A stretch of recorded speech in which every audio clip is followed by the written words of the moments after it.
So, today is our second lecture, and we will talk about in detail about orthographic multi-view projections or drawings. It's the same. There is a lot of detail to cover. You need to focus with me, okay?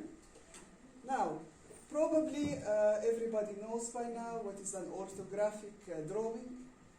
From the introduction to 3D design, you have a general idea. When we used to make these models and you had to draw the front, top, side views, back views, and so on. But in the past, we covered it just in a very basic way, very general way, okay? Now we will cover the details of it, okay? And all the variations and everything that you need to be very careful about.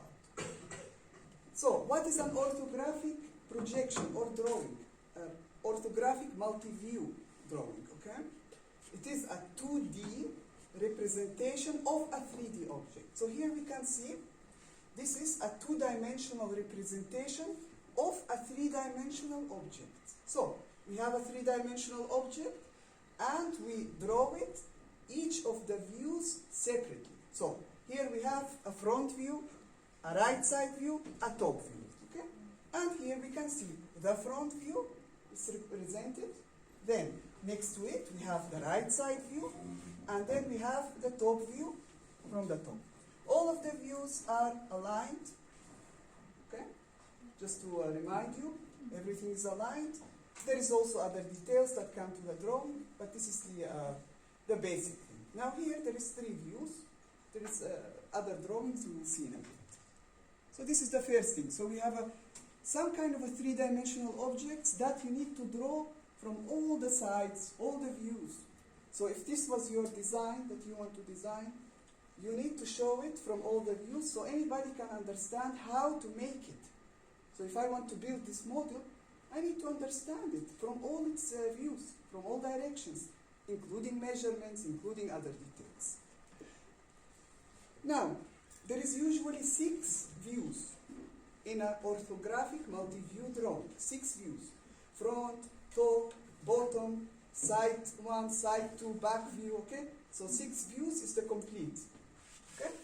There is always a front view chosen, and then we have the right side, the left side, top, back, or rear, okay? It's the same meaning, and bottom view. These are the 6 views. However, not in all designs and all kinds of ideas you need 6 views.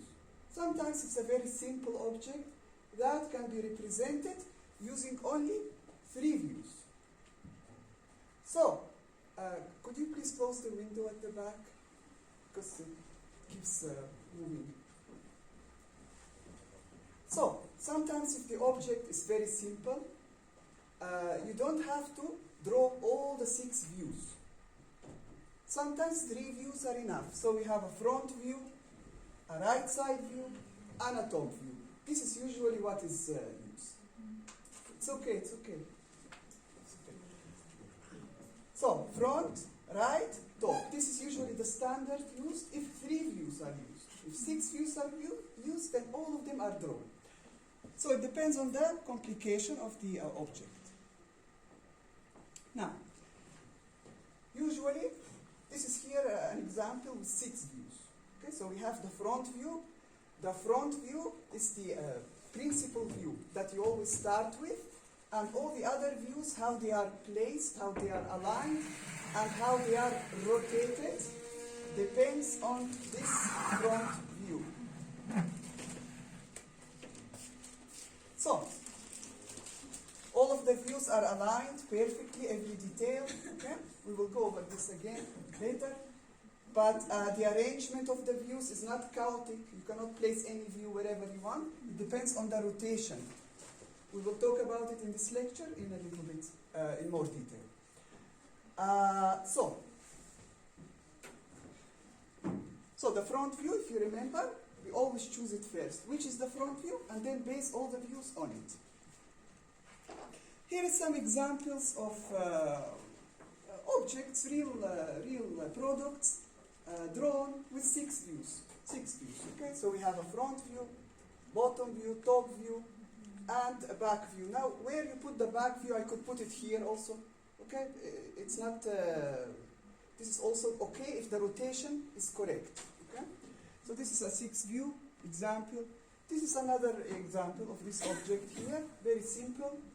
From the front, from the right, from the left, from the back, top, bottom. Okay, and everything aligned according to the rules. Another camera in 6 views, okay, with the correct rotation technique and correct alignment. So any detail is aligned correctly if we put the lines and check. Measurements, everything on the drawing. So this is 6 views. Now with 3 views. These are more simple objects that don't need 6 views to show all the necessary details. So we have here a front view, right side view, and a top view. Okay? And here again, front, right, top. This is usually the standard used. So more views are added if needed. If no new information is given, no need. Okay? Usually this is enough. Again, examples. Different objects, different designs, using front, side, top. Front, side, top, and the measurements. So you know exactly what the object looks like, what is its measurements, and to know exactly if this is going to be made into a model, to know exactly how. Okay? Examples again, a chair, front view from the top, from the right side. Notice how always it is placed, like I cannot put the right side here. I cannot put it here or here. Okay? Always we have the front, we have the top here, the right side here. It's always this order, okay? Here again, this object is represented front view, then right side view, and this one from the top. More examples. If you're an interior designer, even interior designers use this, but they call it in a different way. Like this is, for example, an elevation, like a front view. The top view is called the plan view, and you can have also another elevation from the side. So also interiors are drawn so that every detail we can know where it's located, what is its measurement, and if you make a model out of this again to know the details. So it's used in all kinds of drawings and designs. Now, very important, what kind of surfaces do we usually see or encounter in orthographic drawing? There is major type of surfaces, and all the objects that we draw are either one of those or a combination of those. So we have what? Normal surfaces. We have inclined, we have oblique, and we have curved. Any object can be drawn using a combination of these. So what are normal surfaces? These are always vertical or horizontal. Now look at the inclined. This is a surface at an angle. It makes an angle. Here we don't have angles. We have just horizontal, vertical surfaces. This is a surface, okay? Surface. This is surface. Huh? Here, the surface is at an angle. So we have inclined surfaces in some objects. Oblique come in these kind of shapes. So they are not following the major axis. They are not following the top, the bottom, the right. So they are coming against all of this in a different way. So these kind of surfaces called oblique. And we have the curved ones, which have curvature, some kind of a curve, okay, in the drawing. So these are the major surfaces that we encounter. So let's look at them in more detail. Normal surfaces. Here is an object similar to that one. We have only vertical, horizontal surfaces. No inclination, no angles, no curves, no nothing, okay? So when we draw the orthographic multi-view of this, from this side, the front, then the right side from here, and the top will be on top of the front view, and it will look like this. And we can see that all of these surfaces, depending on which view you look at them, look either as a surface or as an edge, meaning a line. Okay? So if I look at this surface here from the front, I see its surface. But when we rotate this object and we look at it from the top, this line here, okay, which was the surface, becomes an edge. So it depends which view you look at. You either see, in this case, in this situation, surface or edge. Because we just have vertical and horizontal, like in your simple model that you did in the past, in the introduction to 3D. We only had vertical and horizontal period. Now, here is another example of normal surfaces. Look at this object. The front view from here, you see which surfaces we see? We see this surface, which is directly in front of us. It's like we are looking parallel at a view, at each view separately. So I look at the front view, okay, of this object from here. I see this surface here, okay?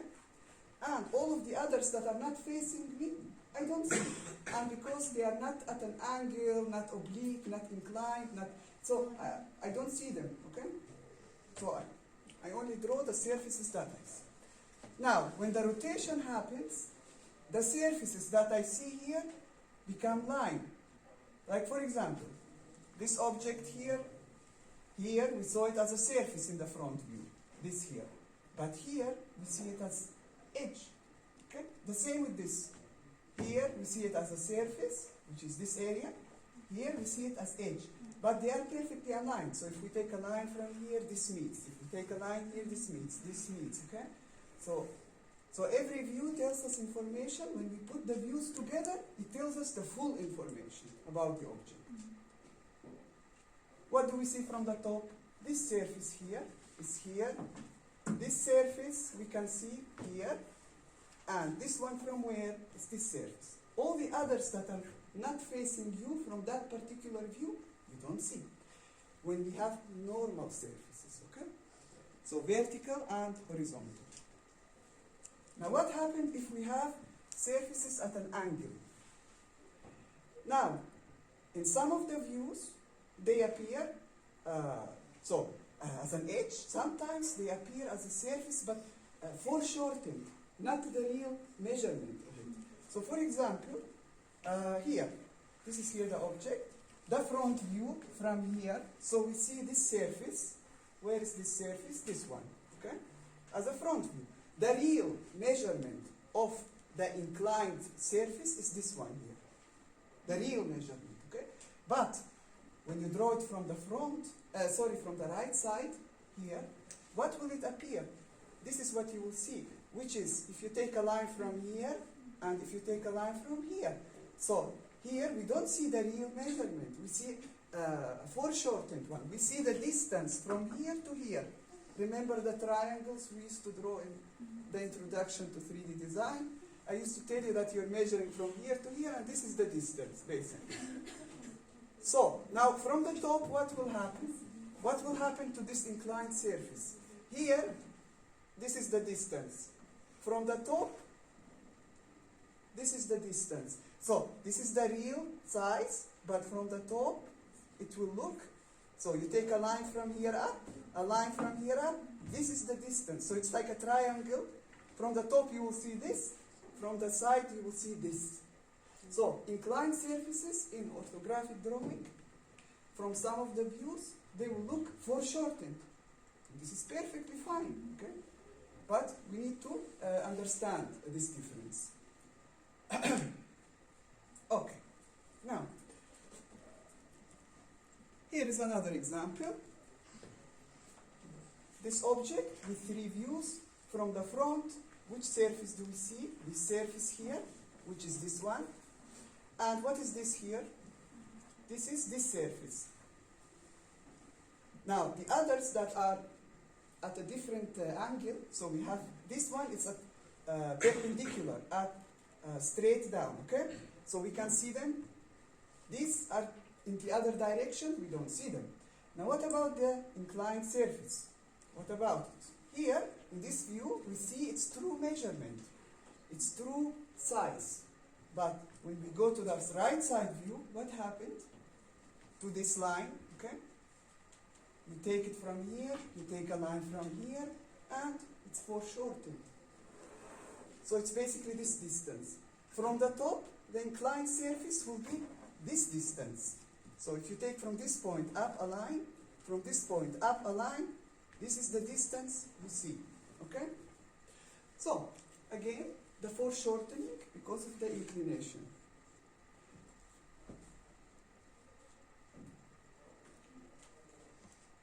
Now, what happens when we have oblique kind of surfaces? Oblique, as that one, this is an oblique surface. So, an oblique surface never appears as an edge. So we cannot see it in any of the views just as an edge, as a line. Never, because it's oblique. It's against all the others going. So, for example, this object, if we draw it from the front view, here we see this surface, okay, which is this one, and then we see part of the oblique surface, part of it. So the height of it starts at this corner, then this line here, which is from this point to here, okay, so this measurement here, and then it goes down, and the height of it, this height is which height? This one here, and then there is an extra height for this point. So if this point, if you draw a line, there is an extra height here, which is this. So you can tell the oblique surface how to draw it in the front view. Then when it's rotated from the side, from this view, we can also see part of it, and we can see this surface here, which is this one. This is the easy one. And this one, the height of it, the real height, the height of it from here, and whatever the part we can see here. And from the top, the same thing. What happened from the top? Everything is aligned. Do you see here this line with this line aligned to this point? Is aligning with this point, this with this, and this triangle is this one, okay? And then from the top, what's left is part of this surface that we can see here. But it never appears as just a line because it's not at vertical and it's not horizontal. It's against those axes, okay? So it always appears as a surface and partially visible from every view. Here is another example, another object with an oblique surface and how it's represented. As a front view, so what do we see here? Here is the front view. We see this surface, which is this one, and then we see also this surface. Now look, this is what? Vertical, normal surface. This here is also vertical. Normal, so we can see their true measurements, their true appearance. And then what this part here is the part of the oblique surface that we can see partially. But it is in the correct height. Okay, so this point is this point, okay? And then this is connected with this, it's connected. We have this distance, which is this distance, and then these are connected, and this one is also correct. And whatever we see here is partial of the oblique surface from that view. And again, when we rotate it from the side, from here, we see all of this surface here, which is this one, and then we see part of this again. And then from the top, the same thing. What do we see from the top? This surface, which is a normal surface, horizontal, we see it with the true measurements from the top. This one we don't see, we see it as what? An edge, a line, because this is vertical, but from the top we see it just as a line, okay? So we have just a line. And then we see also this surface from the top, which is this one, and part of the oblique surface. Curved surfaces, where we have some kind of a curvature, okay?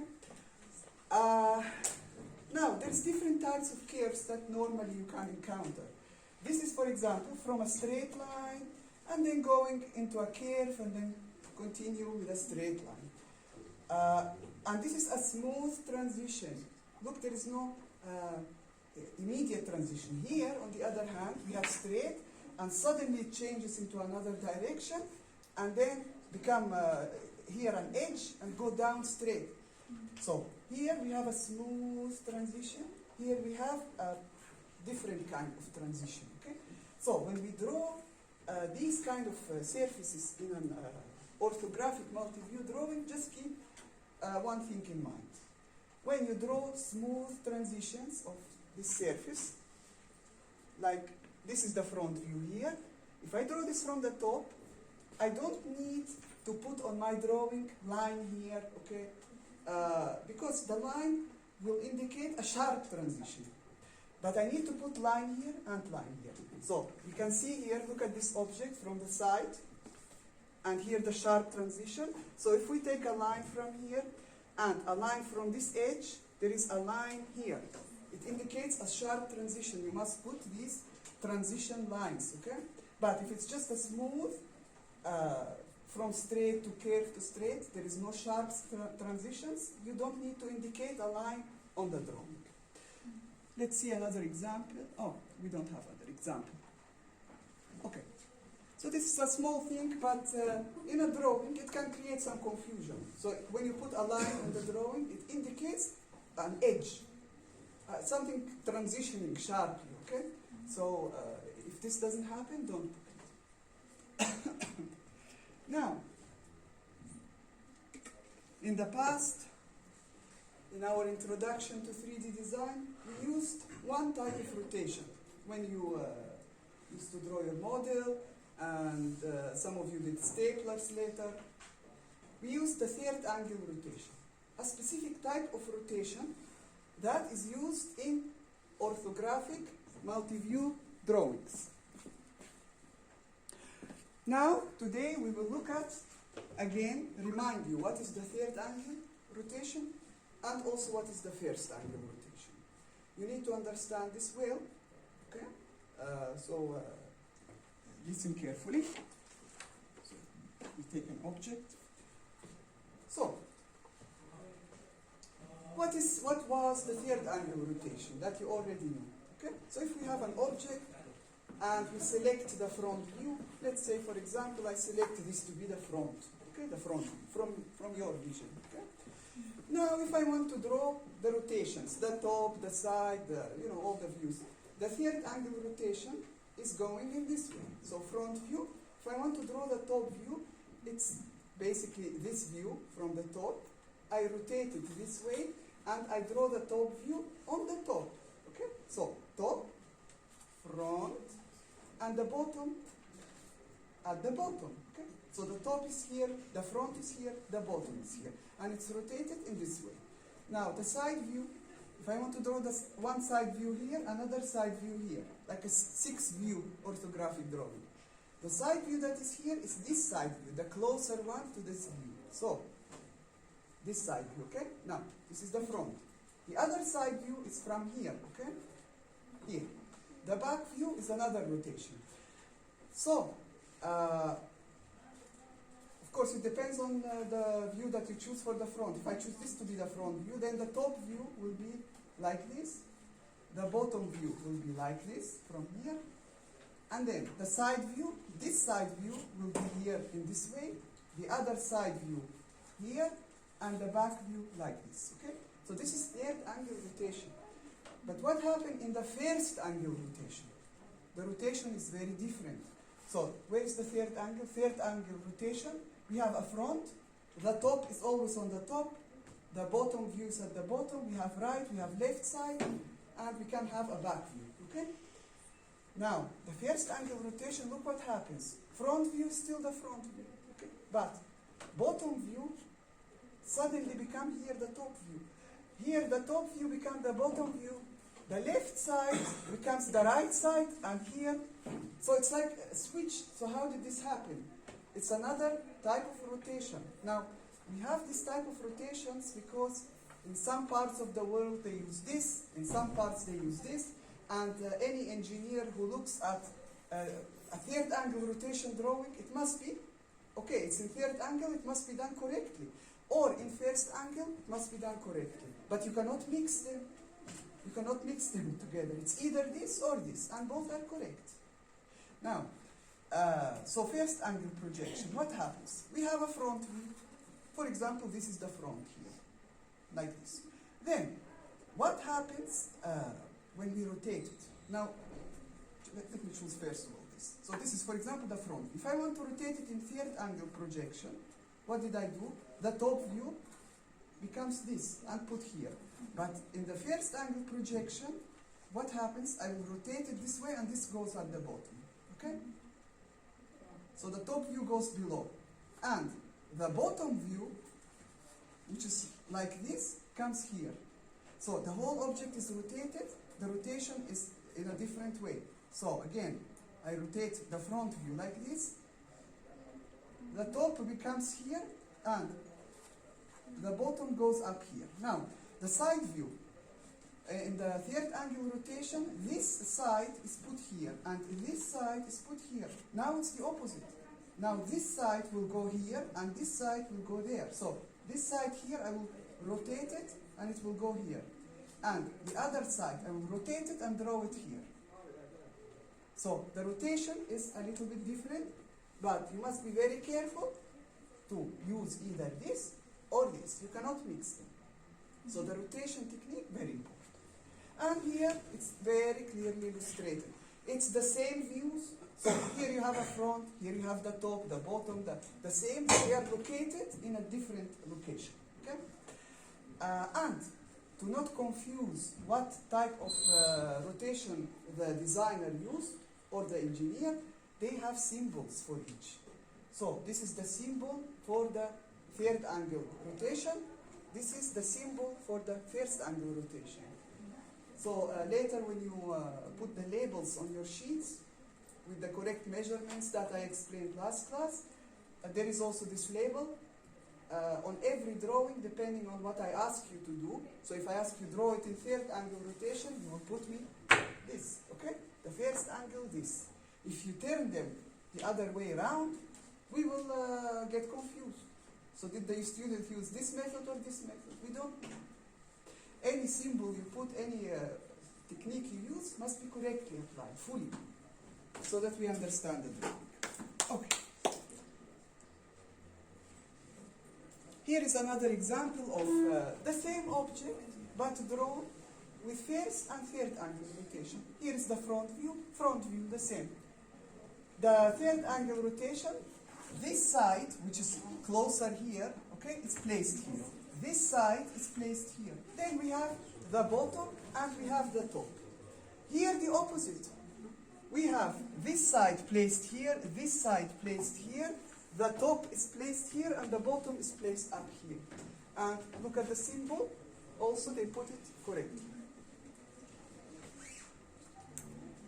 Now, we will move to line types in orthographic drawings.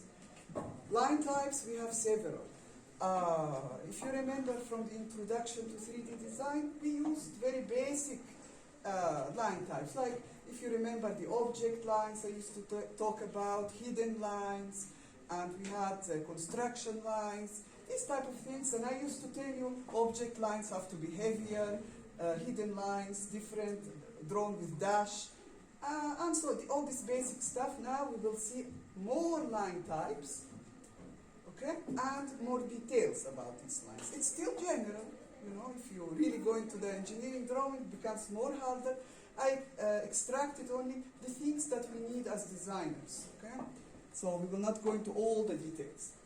Now, if we don't use the correct line types in an engineering drawing, we will confuse the one who is looking at it. So, if you draw the object lines very thin, maybe the person will think this is another kind of object, maybe not an object line at all, okay? So, the line types, the thicknesses, the way they look is very important in a drawing, especially when there is a lot of detail. The more detailed the drawing, the more important this becomes. So, there is these general line types, like construction lines. You remember in the introduction to 3D design when we had construction lines, like for example going to the vanishing points, and I used to tell you, don't draw them heavy and black, leave them very light, we don't need to see them.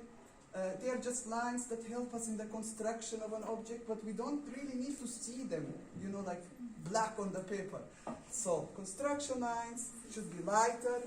It's a straight line, but light, only to help us construct or place the object in the correct location.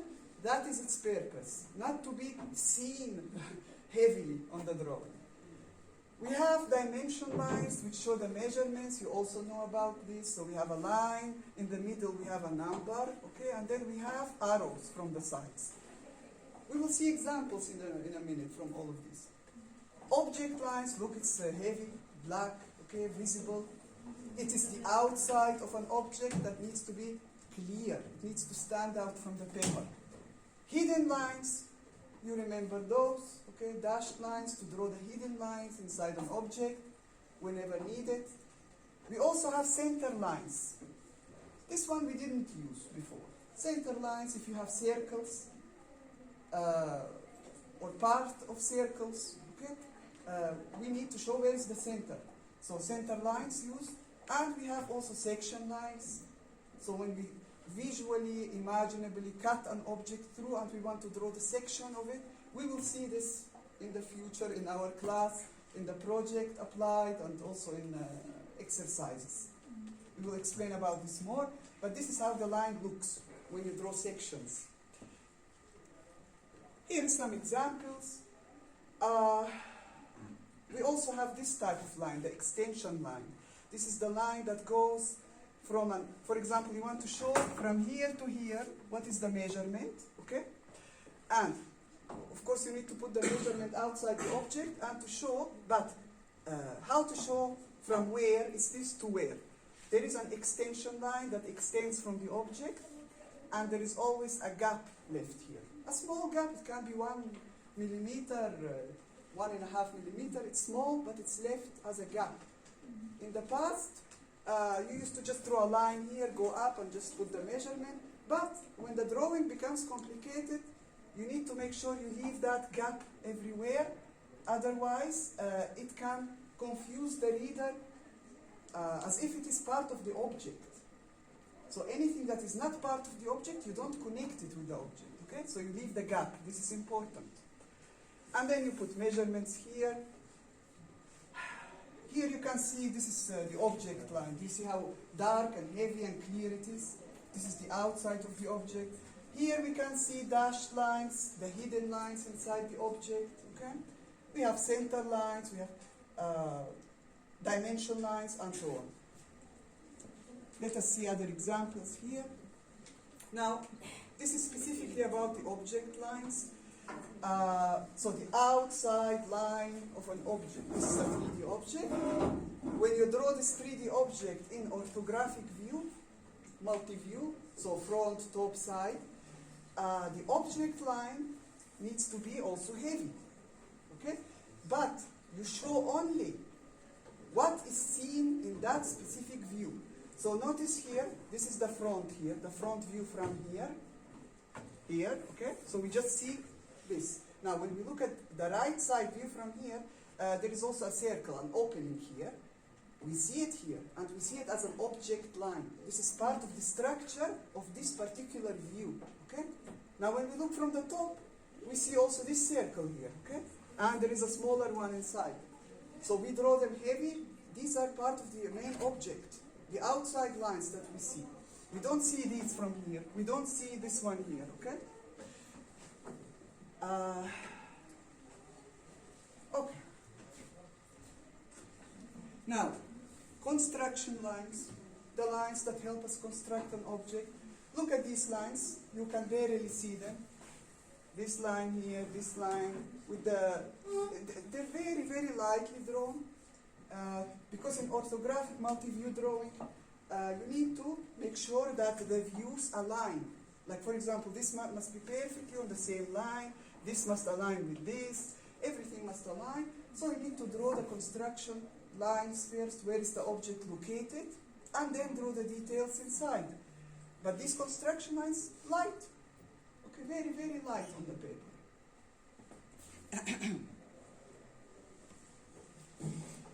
lines.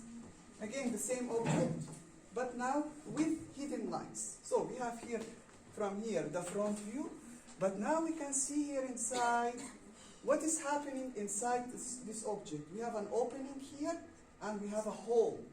So this hole, here's the first one, finishes here. The second one starts here, ends here. But all of this is not visible from this view.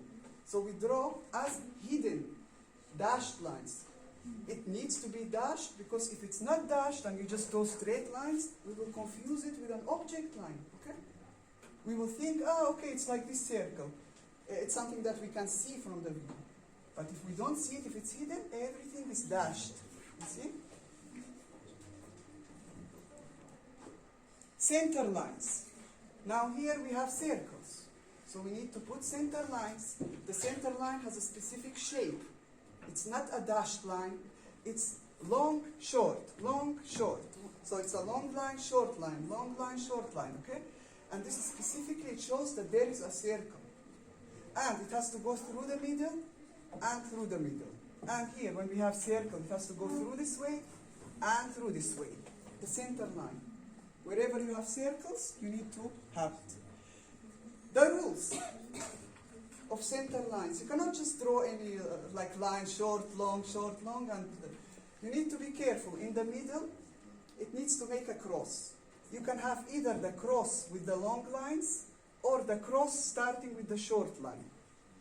And when you end, okay, it needs to always end with the long line. You cannot, for example, put here a short line and then end it. So this is the rule. You start with the big cross, or you start with the small cross, and then you draw the center lines up. It cannot end on an object line. So we have here center line, center line. This is wrong.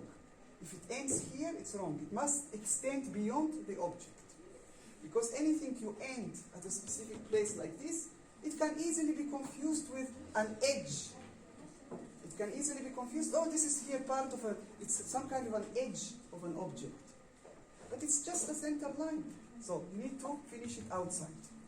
Any of these details you will apply in your drawings. Okay, so pay attention. Okay?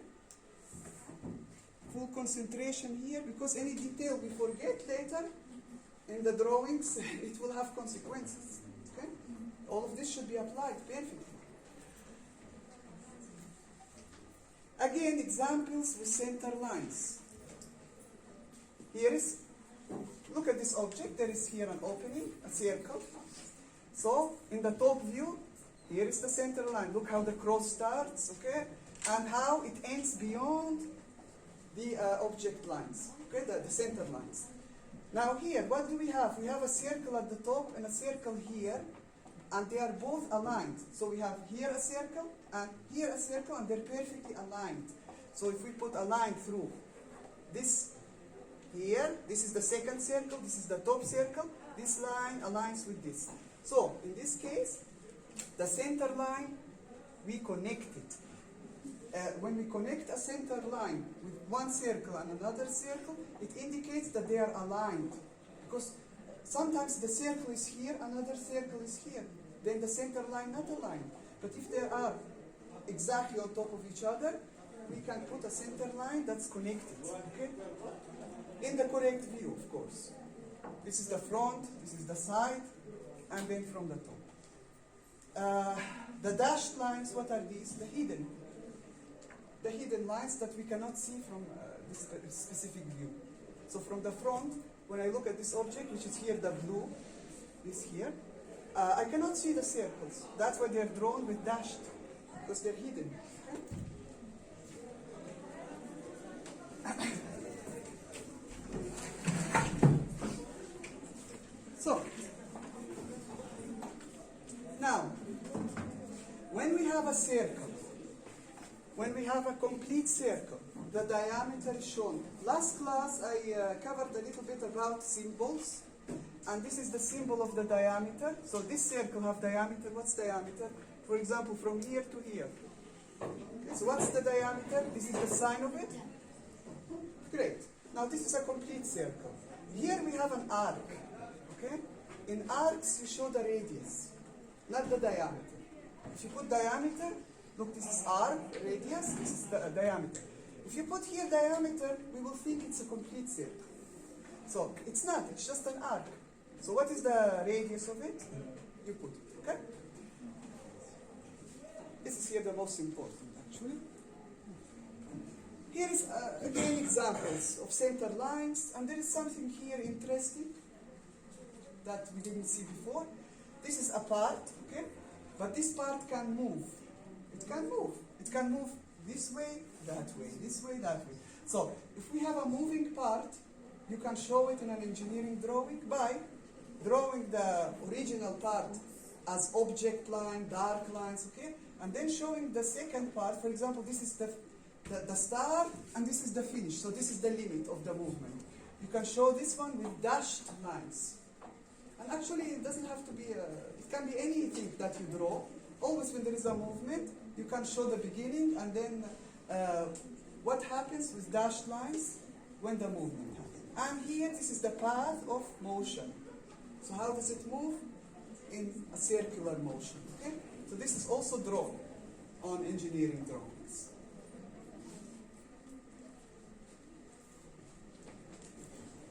Now, this already I mentioned it before. When we have, for example, an object that looks like this, straight, then curved, then straight. So we don't have here a sharp transition, it's smooth. When we draw the, for example, here, the front view from here, we can see it. And then when we rotate it from the top, third angle rotation, we see this area here. So we see from start to finish, okay? From start to finish, we put the two lines up, and we just see this.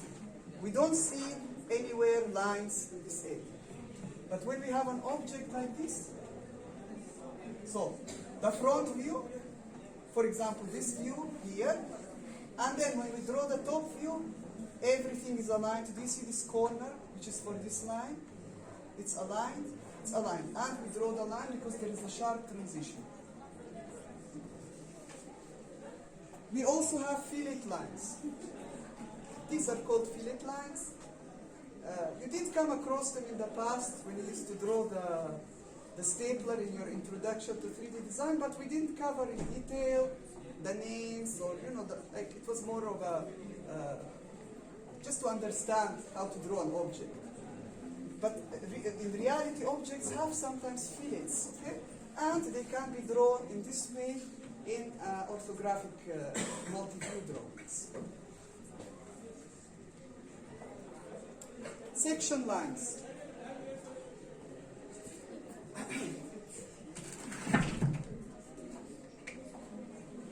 Section lines. So, it is when we have an object that we want to show what happened inside of it if we cut it through. So the section lines shows where I'm cutting really, and the arrows shows which part I want to see in the drawing and which part I don't want to see. So here we have a section line that goes through here, goes with the arrows that way. It means that I need to see the section of the object. If this is cut off and removed, I want to see it opened. Now this we will talk about it in more detail later in the project. But now just the section line, just for you to understand that there is such a line, and the way it's drawn. You see it's a line, dot, okay? So it's again a different type of line, and it always have arrows showing the direction of the section. And then the object is drawn opened, cut through. But this later. For now, just the line types. We're discussing just the line types here. Dimension lines. Dimension lines that show the size of the object, all the details. Here are some dimension lines, okay? So it gives us precise, detailed information about all the measurements of an object, which is very important in design, especially if you want to make a model or if you want to build a real object, a real design. Okay? Now this table, before it became a table made out of wood, like we see it, it was a drawing, it was an engineering drawing with measurements, And then they followed what is on the engineering drawing, they cut the wood, they put it together, and it became a final product. Okay? So anything you design must go through having dimension lines, having measurements. Now here are a few things, how you can represent dimension lines. We already know about this method where we have a line from here to here and we put the number in the middle, okay? We also can put it in this way. If the space is too small, we can put the number in this way with a sign that this belongs here. Or we can put it like this. The arrow comes from here and comes from here and the number in between. In the past, we already used this and this method, okay? And this is also another one that you can use. The arrow, the triangles, okay, here. In the past, some of you used to draw it just freehand, okay, and one is small, one is big, and I used to tell you they have to be the same sizes, okay? Now, they have to be perfectly done, even if it's by hand. You need to make it also elongated. Do you see this is elongated? This is a certain measurement. Now it can be small, it can be larger, but this here, from here to here, should be 3 times this. So if I put 2 millimeter here, then the length should be 6 millimeter. If I put it half centimeter, then the length should be 1.5. Okay? 3 times. Do not make it an equilateral triangle, meaning all the sides the same, because it can create visual problems. Like I don't know where the triangle is pointing. Is it pointing up or down? Or sometimes you can create this kind of issue. So, elongated triangle, this side is x, this side is 3x, okay? Whatever the measurement.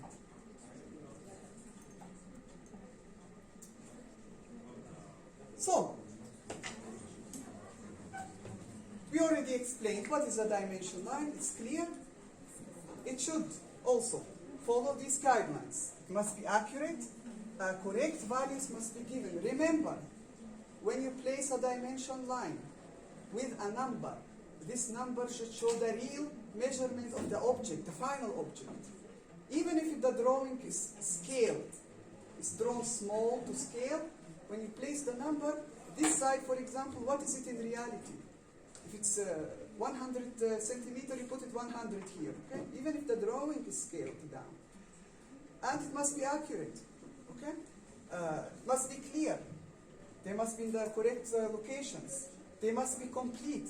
Nothing should be left out, no details left out, but nothing should be duplicated.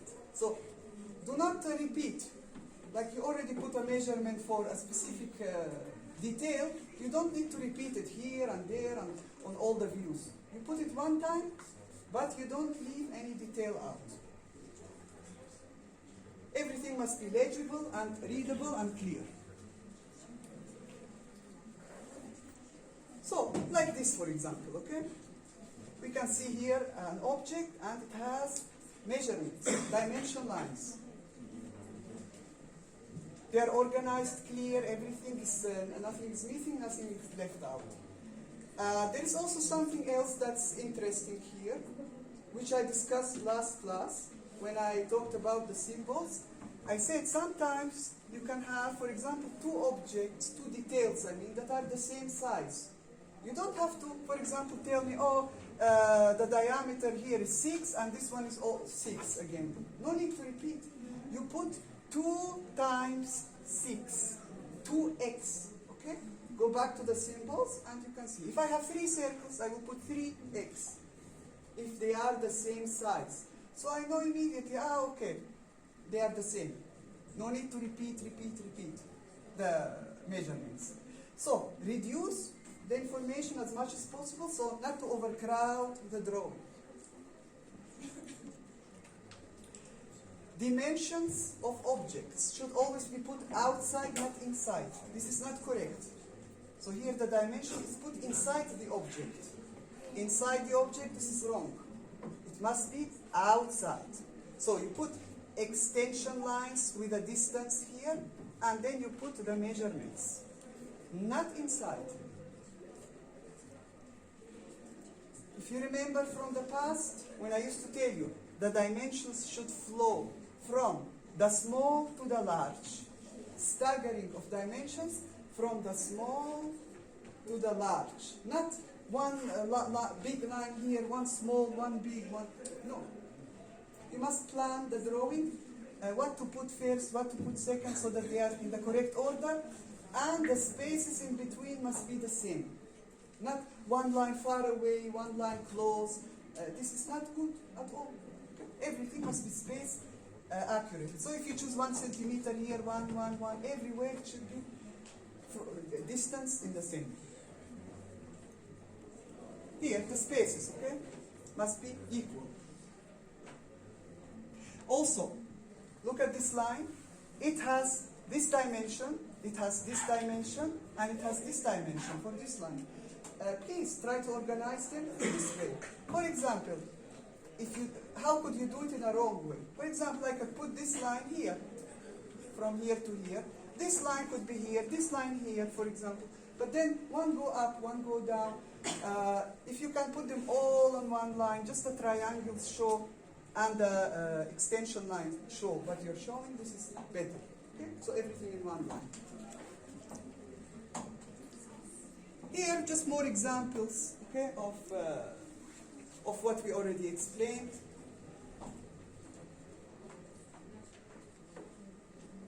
And we are nearly finishing, then I will explain what will happen next.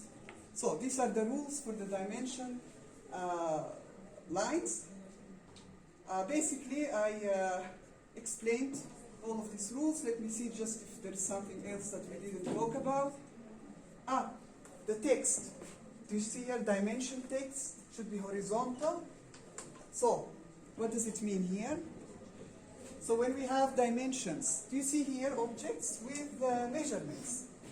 They are always placed in a way, so if I'm reading the paper in this way, they have to be placed for my view standing, okay? So I don't have to rotate, here is a measurement, here is a measurement, one upside down, one at 90 degrees. No, you must put them all so that they're easy to read from wherever you're reading the drawing, okay? This is important also.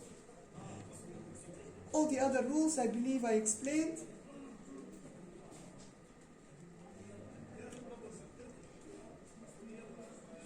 Also here, this thing important, do not dimension hidden lines. Any object that you draw with the dashed line because it's hidden, you don't put dimension lines on it. You only put on the clear object lines. So you have in an orthographic drawing many views. You just choose the view, the correct view, and you place the dimensions on that view where the detail is shown as an object line, not as a hidden line, okay? You don't put anything on hidden lines, any dimensions. Now,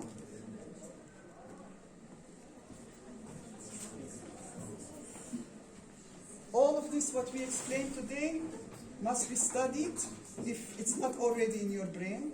It's not about studying, you need to just go over it and over it just to remember the details, because next class we will have in the beginning a small lecture, very small, again about orthographic drawing, and then I will give you exercises. 4 exercises to do with different requirements, and you must have papers with you next class, drawing tools. This includes T-square, triangles, everything that I talked about must be with you. The A3 papers must be ready in terms of the border and the divisions with the letters and the numbers in the correct way, okay? They must be ready. So, next class I will give you the exercises and you will start drawing in class. Any student, I'm warning you, any student I see sitting like this in the class, telling me I don't have the tools, I don't have the paper, I don't know what other excuse, not drawing in class, I will put minuses, marks. Clear marks will be reduced every time this happens, okay? You don't want this to happen. Huh? So, bring your papers, the tools, I will give you I will explain the exercises and then you start. And then continue at home. Any questions? Thank you.